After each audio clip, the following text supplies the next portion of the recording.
يا سلام على حفلتها أمروا ربي بارك فيها يا سلام يا سلام يا سلام لا كلام ودي فرحتها.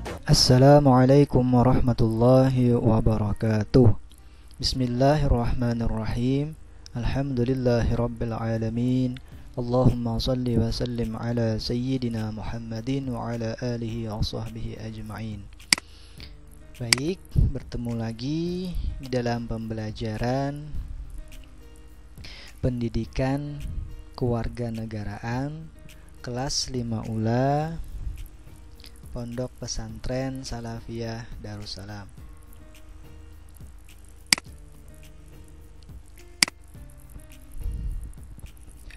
Pada pertemuan kali ini kita masih membahas bab 2, yaitu tentang peraturan perundang-undangan.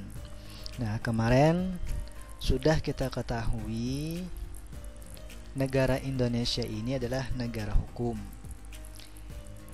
yang berarti di Indonesia ini pedoman dalam menjalankan kehidupannya adalah hukum yang dibuat oleh negara. Nah, kemudian kemarin juga sudah kita bahas bahwa yang namanya hukum itu memiliki dua bentuk. Bentuk pertama yaitu hukum tertulis, dan yang kedua hukum tidak tertulis. Nah, hukum tertulis itu ialah perundang-undangan, sedangkan hukum tidak tertulis ialah adat kebiasaan.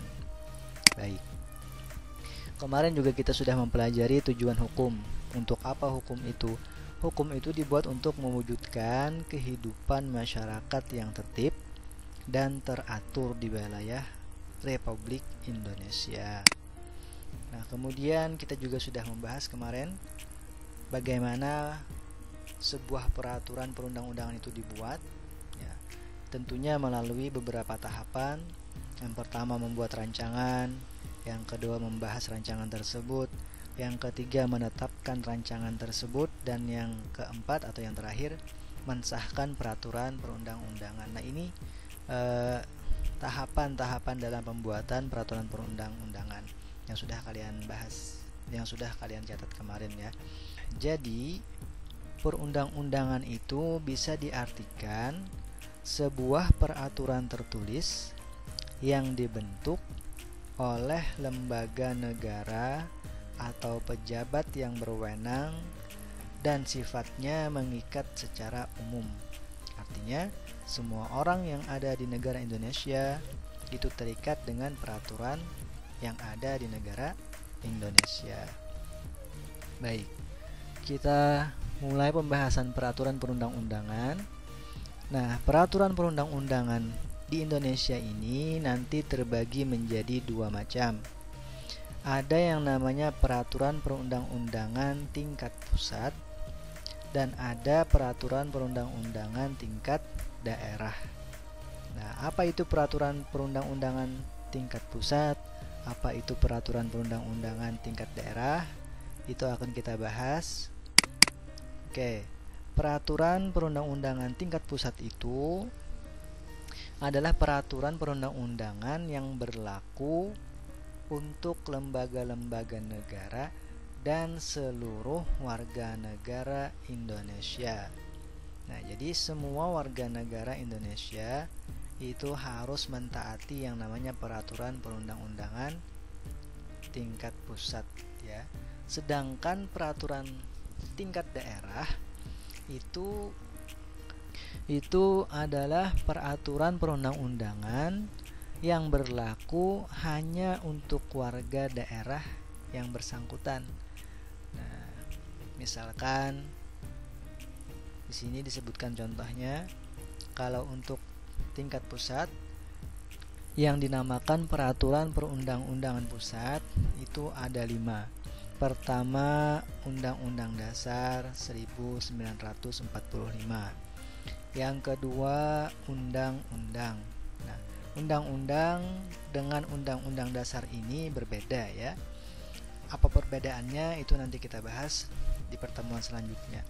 Baik, yang ketiga yang dinamakan peraturan perundang-undangan pusat itu adalah peraturan pemerintah pengganti undang-undang.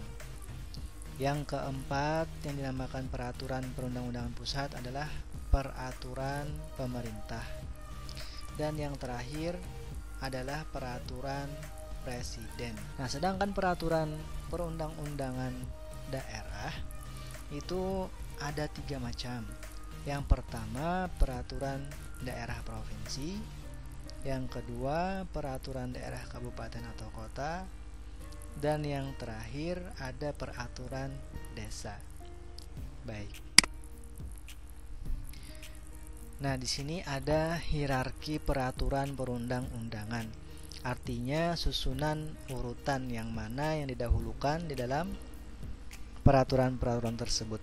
Nah, oke, yang paling tinggi di sini itu adalah Undang-Undang Dasar 1945. Nah, di bawahnya ada yang namanya undang-undang atau peraturan pemerintah pengganti undang-undang. Nah, di bawahnya lagi ada peraturan pemerintah, dan yang terakhir itu ada peraturan presiden. Nah, ini berada di atas peraturan daerah. Nah, kenapa seperti itu? Karena peraturan pusat yang di atas ini mencakup atau mengikat semua yang berada di negara Indonesia. Nah, sedangkan peraturan daerah ini hanya mengikat untuk warga negara yang ada di daerah tersebut. Ya. Misalkan peraturan daerah provinsi, berarti hanya warga provinsi tersebut yang berhak atau yang harus melaksanakan peraturan daerahnya. Atau peraturan daerah kabupaten. Nah, berarti cuman warga yang berada di kabupaten yang wajib mentaati peraturan yang berada di daerah kabupaten tersebut. Atau kita perkecil lagi, peraturan desa. Baik, kita lanjutkan. Nah, lalu untuk apa peraturan perundang-undangan itu dibuat? Nah, peraturan perundang-undangan ini dibuat tentunya mempunyai manfaat. Nah, untuk manfaatnya ini ada 2 macam. Pertama, manfaat untuk lembaga negara, yaitu memberi petunjuk dan batasan agar berperan sesuai fungsi dan kewenangan.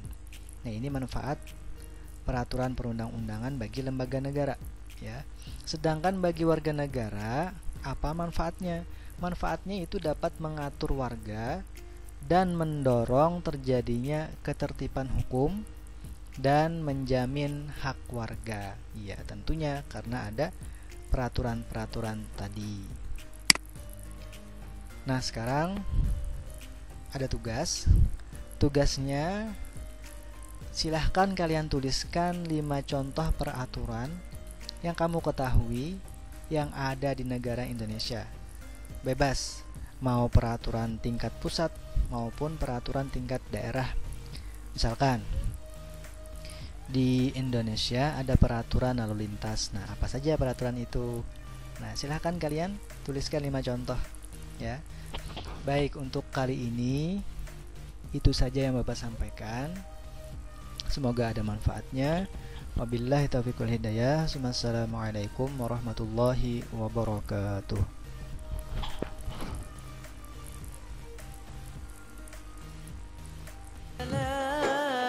على